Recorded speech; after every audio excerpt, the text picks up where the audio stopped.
भाइयों बहनों, आज से मैं एक युद्ध की शुरुआत कर रहा हूँ। मैं नहीं जानता कि इस युद्ध में आपका साथ मिलेगा कि नहीं मिलेगा, लेकिन मैं लड़ूंगा। और अगर मुझे अकेला भी लड़ना पड़े तो ये मैं लड़ूंगा, इसलिए कि अब बहुत हो गया। मुझे लगता है, या मेरी ये सोच समझ है कि मेरी समझ है, ये मेरी समझ भी हो सकती है कि उत्तर प्रदेश में अब जातिवादी नेताओं के हाथ में अब सत्ता नहीं मिलना चाहिए। अब ये इसको अब समाप्त होना चाहिए, और इस समाप्त होने के लिए ही मैंने ये युद्ध छेड़ा है। और मेरी समझ में युद्ध जो है अब होना सोशल लीडर बनाम कास्ट लीडर के बीच में होगा। आप समझ रहे हैं, सोशल लीडर बनाम कास्ट लीडर मतलब सामाजिक नेता बनाम जातिवादी नेता। मतलब एक तरफ सामाजिक लोग होंगे, दूसरी तरफ जातिवादी लोग। तो ये जो सामाजिक नहीं और जातिवाद के बीच में अब ये युद्ध होगा। और अब आपको तय करना है कि आप किसके साथ होंगे, सामाजिकों के साथ होंगे या जातिवादियों के साथ। ये फैसला आपको करना है, लेकिन युद्ध तो अब आज से मैंने शुरुआत इसकी कर दी। ये इस युद्ध के केंद्र में मैंने ब्राह्मणों को रखा है। आप पूछ सकते हैं कि आपने इसके ब्राह्मणों को इसको केंद्र में क्यों रखा है। उसे एक कारण है। आप भारत की परंपरा पर अगर नजर डालें तो भारत की परंपरा ने ब्राह्मणों को एक उत्तरदायित्व दिया है, और वो उत्तरदायित्व है कि उनको सामाजिक नेता के बनकर काम करना चाहिए। ये उनका उत्तरदायित्व है। लेकिन ब्राह्मणों ने क्या किया कि ब्राह्मण जातिवादी नेताओं के जाल में फंस गए। कुछ को कहूँगा मैं उनके चंगुल में फंस चुके हैं। तो जो वो जाल में फंस गए तो उनकी हालत ये हो गई कि मुझे आज ये कहना पड़ रहा है कि गांव भर की भौजाई मत बनिए ब्राह्मण। मैं कह रहा हूं, गांव भर की भौजाई ब्राह्मणों, गांव भर की भौजाई मत बनिए, सोशल लीडर बनिए। गांव भर की भौजाई मत बनिए का मतलब है कि बहुत लोग सोचता कि नहीं समझ रहे हो, मैं उसको स्पष्ट कर देना चाहता हूं कि गांव में बहुत प्राचीन समय से कहावत है कि अबरे के मेहरारू गांव भर की भौजाई। अबरे का मतलब आप समझ रहे हैं ना, अबरे का मतलब कमजोर, मेहरारू मतलब पत्नी, और भौजाई का मतलब भाभी। तो ये जो कमजोर की पत्नी है उसकी भौजाई, उसकी जो कमजोर की पत्नी, गांव भर वाले उसको मानते हैं कि मेरी भाभी है, मतलब उसके साथ हंसी मजाक कर सकते हैं, क्योंकि उनको है कि ये तो अपराध बोलेगा नहीं, कमजोर आदमी तो बोलेगा नहीं, तो जितना चाहे उसके साथ हंसी मजाक करो, कोई बोल नहीं पाएगा। आज जो है स्थिति वही हो गई है ब्राह्मणों की। जो 2022 का जो चुनाव हो रहा है, विधानसभा का होने जा रहा है, उसमें वही स्थिति में पहुंच गया ब्राह्मण। आज चाहे भारतीय जनता पार्टी हो, समाजवादी पार्टी हो, बहुजन समाज पार्टी हो, कांग्रेस पार्टी हो, सब लोग क्या कह रहे हैं कि किसी तरह ब्राह्मणों को मिलाओ, ब्राह्मणों को डोरा डाला, सब ब्राह्मणों को डोरा डाला है, किसी तरह इनको फंसाओ, डोरा डालो, लालच दो, फंसाओ उनको। अब ये कोई नहीं कह रहा है कि ब्राह्मण आओ आगे चलो, हम लोग पीछे पीछे चलेंगे। सब कह रहे हैं ब्राह्मण आओ हमारे पीछे पीछे चलो, पीछे पीछे चलो। और आप क्या कर रहे हैं ब्राह्मण? अब ये ब्राह्मण में चिंतन चल रहा है कि किसके पीछे जाएं, किसके पीछे चलें, यही चिंतन चल रहा है। जैसे नहीं होता कि जैसे दुल्हा सज गया है, जातिवादी दुल्हा आगे सज गया है, अब तैयार हो गया चलने के लिए, तो अब दुल्हनिया सोच रही है कि किसके पीछे हम चलें।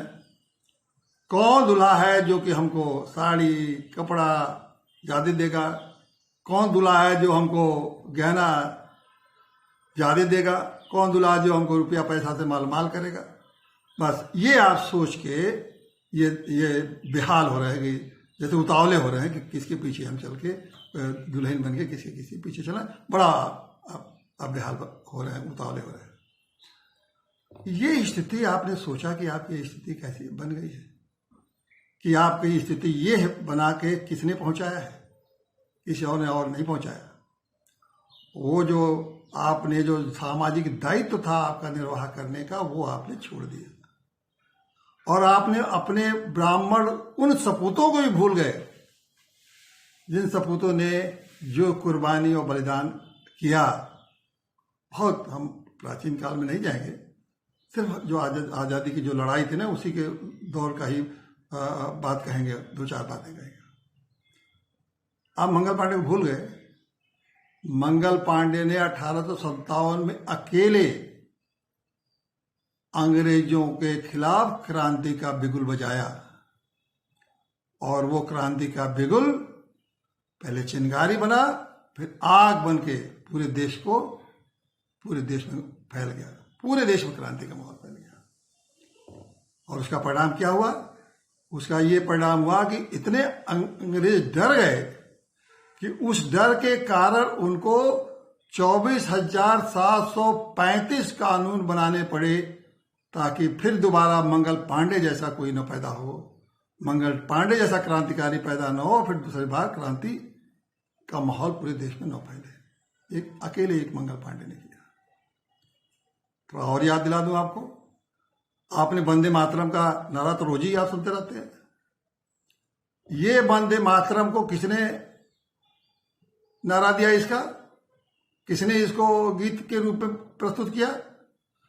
बंकिम चंद्र चट्टोपाध्याय। और जब ये वंदे मातरम के ये दो शब्द जो वंदे मातरम है, बंकिम चंद्र चट्टोपाध्याय ने दिया हुआ, अंग्रेजों के चूल्हे नहीं खाली हिलाया, बल्कि अंग्रेजों के साम्राज्य को ही खत्म कर दिया ये देश। और याद नहीं है किसी वंदे मातरम को का नारा देके कितने नौजवान भारत की आजादी और मातृभूमि के लिए शहीद हो गए।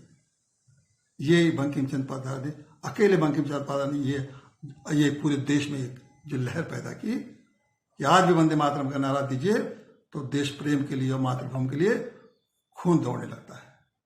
ये बंकिम चंद्र चट्टोपाध्याय। थोड़ा आपको तिलक भी याद दिला दूं। तिलक के बारे में तो आप चर्चा ही नहीं करते हैं।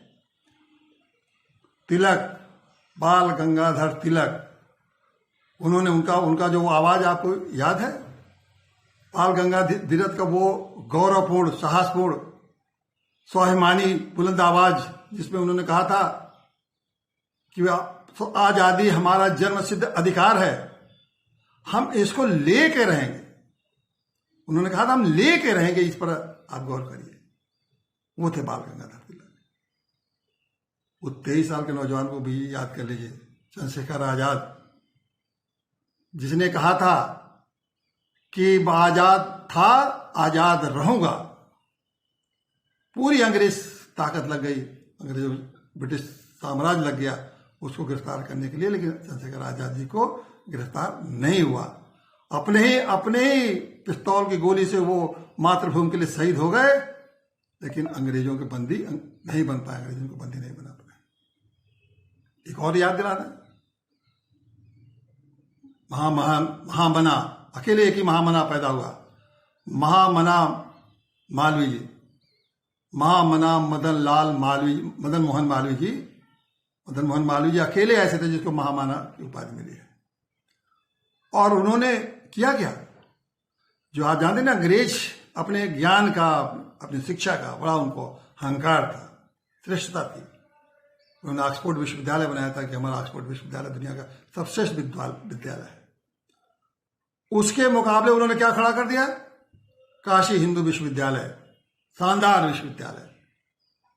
और उस विश्वविद्यालय जिस दिन तैयार खड़ा हुआ, उसी दिन अंग्रेजों का ज्ञान का, शिक्षा केंद्र का अहंकार टूट गया, छिन्न भिन्न हो गया।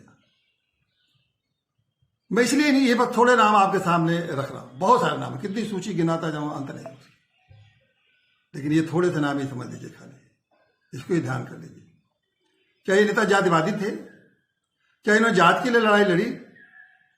ये सारे के सारे नेता सामाजिक नेता थे, सामाजिक नेता समझ लीजिए। इसीलिए मैं समझा रहा हूं, सोशल लीडर थे ये, सामाजिक नेता, उसको अंतर समझिए, जातिवादी और सोशल लीडर में समझिए अंतर। ये सोशल लीडर हमारे, सामाजिक नेता क्या होता है? सामाजिक नेता का मतलब है कि जो कि कमजोर, उपेक्षित के लिए लड़े, समाज के लिए लड़े, देश के लिए लड़े, ये होते हैं सामाजिक लीडर। और ये लड़े, समाज के लिए लड़े, अपने लिए लड़े क्या? और समाज लड़े ही नहीं, पूरा जीवन उसके लिए निछावर कर दे, उसका जीना मरना भी इसी समाज के लिए हो, ये होता है सामाजिक नेता। और देखिए उदाहरण दिया वो। अब मैं और उदाहरण को कहीं समय आएगा तो मैं सैकड़ों उदाहरण है, तो मैंने थोड़े से आपके चेताने के लिए दिया है। ये है सामाजिक लीडर।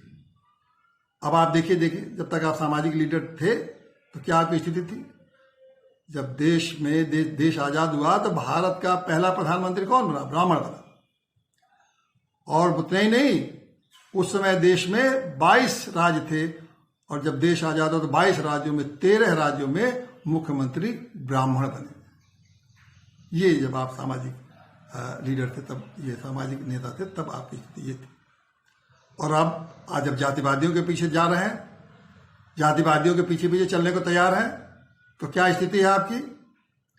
सिर्फ 28 राज्यों में, अब तो 28 राज्य, 22 के बाद 28 राज्य है, सिर्फ 3 राज्यों में आपके ब्राह्मण मुख्यमंत्री हैं।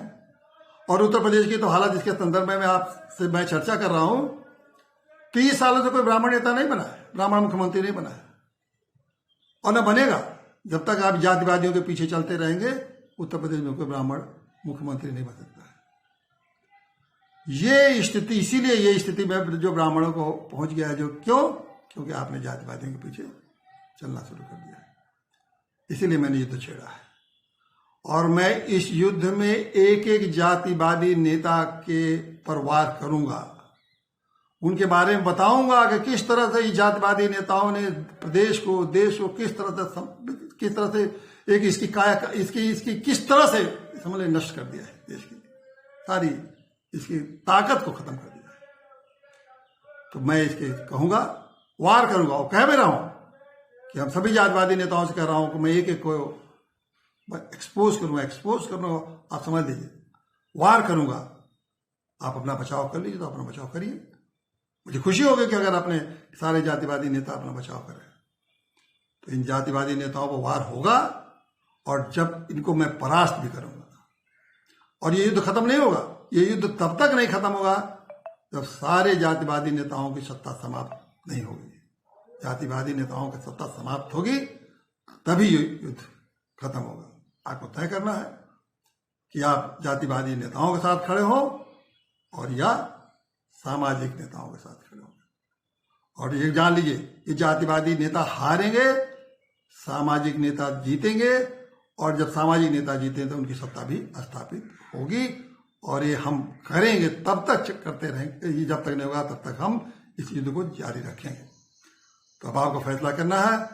और अब इसी तरह मैं रोज 5 बजे शाम को आपसे बात करूंगा।